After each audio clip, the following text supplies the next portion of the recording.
दुनिया के 3 देशों में 3 बड़ी वारदातें हुई हैं जिस पर लगातार हमारी नजर बनी हुई है, जिससे दहशत फैल गई है। तीनों आतंकी वारदातों के तौर पर देखी जा रही हैं। पहली तस्वीर टर्की की आपको दिखाते हैं। रूस के राजदूत आंद्रे कोरलाव को एक आर्ट गैलरी में 8 गोलियां मार दी गई। कार्लोव को गोली टर्की के एक पुलिस वाले ने ही मारी। इस घटना के बाद रूस और टर्की के रिश्ते में तल्खी आती साफ दिख रही है। ये दूसरी खबर जर्मनी की राजधानी बर्लिन की, जहां क्रिसमस बाजार में एक व्यक्ति ट्रक लेकर घुस गया। बाजार में खरीदारी कर रहे 12 लोगों की मौत हो गई। करीब 50 लोग घायल हुए हैं। इसे आतंकी हमले के तौर पर देखा जा रहा है। शक है कि आरोपी पाकिस्तान या अफगानिस्तान का है। तीसरी वारदात स्विट्जरलैंड के शहर ज्यूरिख की, जहां एक बंदूकधारी ने ताबड़तोड़ फायरिंग करते हुए 3 लोगों को घायल कर दिया। घटना ज्यूरिख में एक इस्लामिक सेंटर में हुई है। तो सबसे पहले उन 8 गोलियों का आंखों देखा हाल, जिसे देख करके दुनिया दहल गई।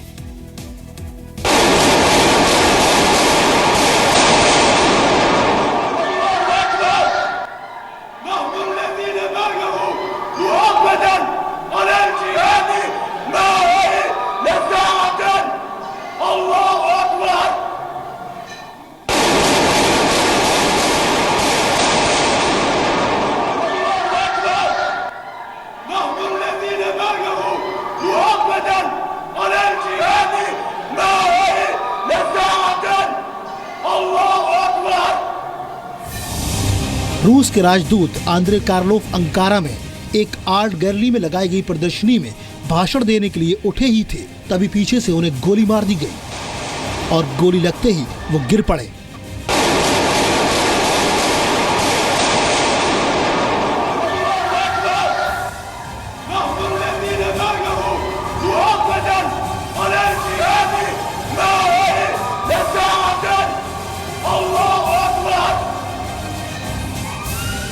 गोली लगने के तुरंत बाद आंद्रे को हॉस्पिटल ले जाया गया, जहां पर उन्हें मृत घोषित कर दिया गया।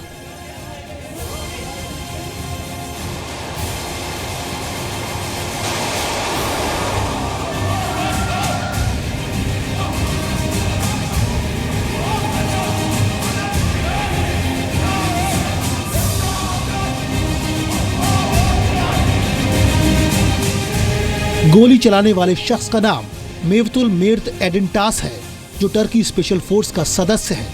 गोली चलाने के बाद मेवतुल नारे लगाता रहा। चश्मदीदों के मुताबिक गोली चलाने वाला शख्स काफी देर तक नारे लगा रहा था। एलेप्पो को मत भूलो, सीरिया को मत भूलो, एलेप्पो को मत भूलो। हम एलेप्पो में मर रहे हैं, तुम यहाँ मरोगे। बंदूकधारी ने अल्लाह अकबर के नारे भी लगाए।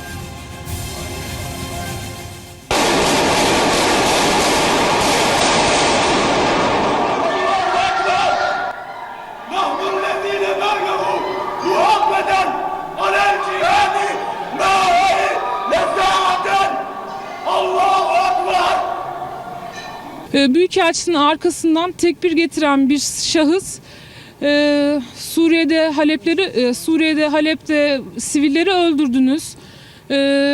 Bu yanınıza kalmayacak şeklinde duyduğum bir cümle ile belinden çıkarttığı silahı Büyükelçiye ve daha sonra da salondakilere. Report के मुताबिक बंदूकधारी की उम्र 22 साल थी।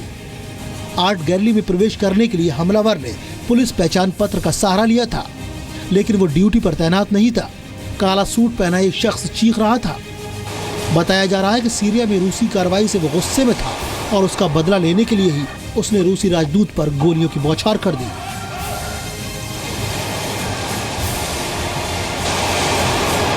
रूसी राजदूत को गोली लगने के तुरंत बाद वहां मौजूद सुरक्षा बलों ने हमलावर को गोली मार दी। घटना के तुरंत बाद अंकारा में सुरक्षा कड़ी कर दी गई। सड़कों पर टैंक दिखाई देने लगे। टर्की ने हमले की निंदा की। टर्की के राष्ट्रपति एर्दोगान ने रूस के राष्ट्रपति व्लादिमीर पुतिन से फोन पर इस हमले के बारे में बात की, जिसके बाद राष्ट्रपति की ओर से बयान जारी किया गया कि यह हमला टर्की और रूस के संबंधों को खराब करने के मकसद से किया गया था। Yapılan saldırı alçakça bir saldırı. Doğrudan doğruya Türk-Rus ilişkilerini bozmaya yönelik bir saldırı. Ben biraz önce bir tweet attım, orada da söyledim. bunun arkasındaki fail daha önce Güneydoğu'da sınırda Rus uçağını düşüren ve düşürttüren güçler kimlerse bunun aynısı. Hem Rusya hem Türkiye inşallah bunun hesabını Turkey में अपने राजदूत को गोली मारे जाने के बाद रूस के राष्ट्रपति व्लादिमीर पुतिन ने इमरजेंसी बैठक की, जिसमें हालात पर चर्चा की गई। बैठक के बाद रूसी राष्ट्रपति ने इसे आतंकवादी हमला करार दिया। Совершенное преступление – это, безусловно, провокация, направленная на срыв нормализации российско-турецких отношений и на срыв мирного процесса в Сирии, который активно продвигается Россией, Турцией, Ираном. सीरिया विवाद के समाधान के लिए रूस, टर्की और ईरान द्विपक्षीय बैठक करने वाले हैं। इस हमले के बाद बैठक के बारे में कोई नई जानकारी सामने नहीं है।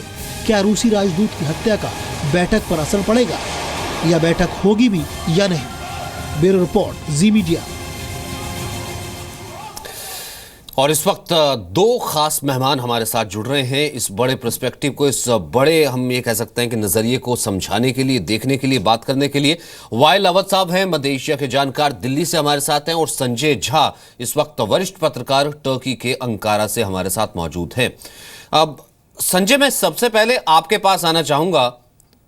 अब इस वक्त क्या स्थिति है, क्योंकि लगातार रिएक्शन का, हम ये कहें कि काउंटर रिएक्शन जो था वो काफी ज्यादा हैरान करने वाला और काफी ज्यादा स्ट्रेंज भी था, जब व्लादिमीर पुतिन ने कहा कि अब हालात और ज्यादा ठीक होंगे नहीं, यहां पर हालात जो हमारे रिलेशन है वो खराब भी हो सकते हैं टर्की से। हालांकि टर्की ने उसको ठीक करने की कोशिश की। इस वक्त स्थिति क्या है? देखिए, बिल्कुल जैसे आपने कहा कि ये एक अपने आप में अप्रत्याशित घटना है, जहां पर कि एक इतने बड़े देश रूस के राजदूत को सरेआम, जिसको कोल्ड ब्लड के असैसिनेशन कहते हैं, कि वो उनकी राजधानी में जब वो एक आर्ट गैलरी में गए थे उस वक्त कर दिया गया है। और आपको याद होगा कि पिछले साल भी रूस और तुर्की के जो रिश्ते थे उसमें काफ़ी तल्खी आई थी, क्योंकि जब तुर्की ने रूस के एक लड़ाकू विमान को अपने हवाई क्षेत्र में गिरा दिया था और तुर्की ने इसे युद्ध विमान को अपने हवाई क्षेत्र में आने को अपने हवाई क्षेत्र का उल्लंघन बताया था। तो उसके बाद से दोनों देशों के रिश्ते में काफ़ी तल्खी आई थी। रूस ने अपने जो पर्यटक यहाँ काफ़ी आते थे उनको बंद कर दिया, और साथ के साथ जो है रूस काफ़ी इंपोर्ट करता है यहाँ से। जो टर्की और जो रूस का जो बिजनेस संबंध है वो काफ़ी बहुत ज़्यादा है। यहाँ के सारे देश जो हैं, जब यूरोपियन यूनियन ने सैंक्शन लगा दी तो उसके बाद टर्की ही एक ऐसा देश था जो कि काफ़ी व्यवसाय करता था।